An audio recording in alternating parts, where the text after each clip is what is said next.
اعظم کے بارے میں کہا جاتا ہے کہ وہ پاکستان کے بنانے کے قطعی حق میں نہ تھے، اس معاملے میں کنفیوژن کا شکار تھے اور یہ کہ تقسیم ہندوستان کے موقع پر بڑے پیمانے پر ہونے والی ہلاکتوں کے ذمہ دار بھی تھے۔ اگر غور کیا جائے تو ان دعووں میں از خود نمایاں تضادات ہیں۔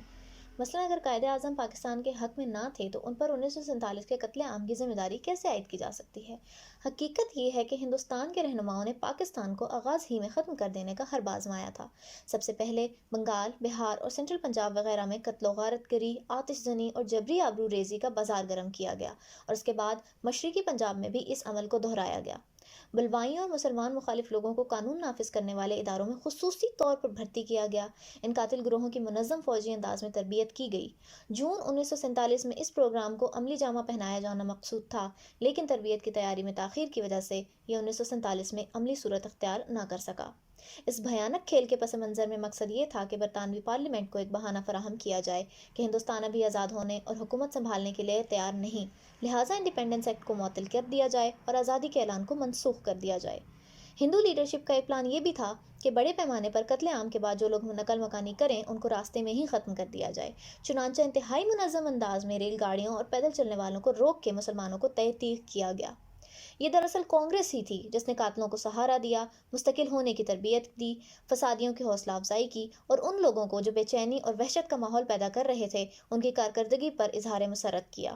یہ تاریخ انسانی کا بدترین قتل عام تھا اور غالباً سب سے بڑی ہجرت بھی۔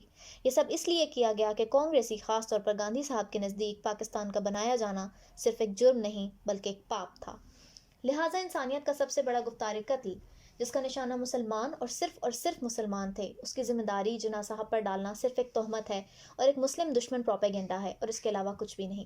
اسی طرح یہ کہنا کہ قائد کنفیوژن کا شکار تھے ایک غیر سنجیدہ بات ہے۔ اس کے پیچھے نہ کوئی لاجک ہے اور نہ ہی کوئی علمی تحقیق۔ نہ تو جناح کسی کنفیوژن کا شکار تھے اور نہ ہی ضدی اور ہٹ دھرم تھے۔ آپ نے ہر ممکن کوشش کی کہ ہندو اور مسلمان مل جل کر ہندوستان کی آزادی پر کام کریں اور ایک دوسرے کے سیاسی، مذہبی، لسانی اور ثقافتی حقوق تسلیم کرتے ہوئے حکومت سازی کریں۔ آپ خود کانگریس کے رکن تھے۔ انہوں نے ہندو مسلم اتحاد کے لیے ہر ممکن کوشش کی۔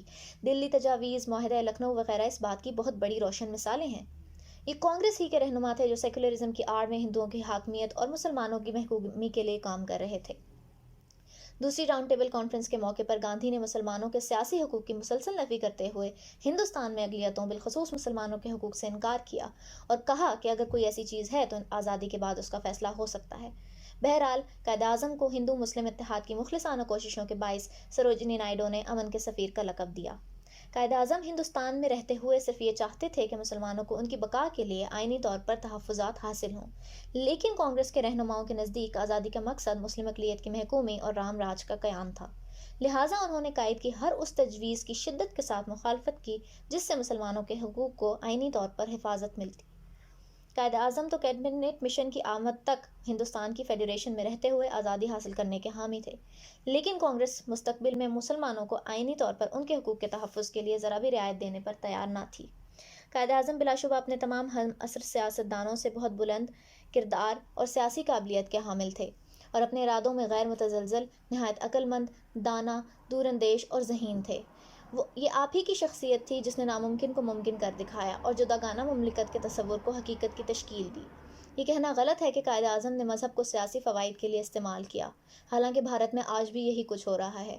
یہ کانگریس کے رہنما ہی تھے جنہوں نے ہندو مذہب کو اور ثقافت کو سیکولرزم کے پیچھے منافقانہ طور پر بھرپور طریقے سے استعمال کیا، مہابھارت کے خواب دیکھے اور ہندو بالادستی کو قائم کرنے کے لیے مسلمانوں کو مستقبل کی حکومت میں ذرا سی بھی رعایت دینے اور ان کے سیاسی حقوق کے تحفظ کے لیے صاف انکار کیا۔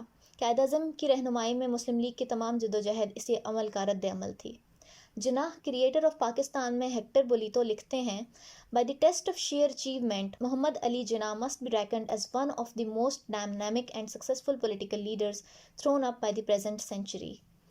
قائد کی شخصیت ان تمام بے بنیاد الزامات سے بہت بلند و بالا ہے جو ان پر لگائے جاتے ہیں۔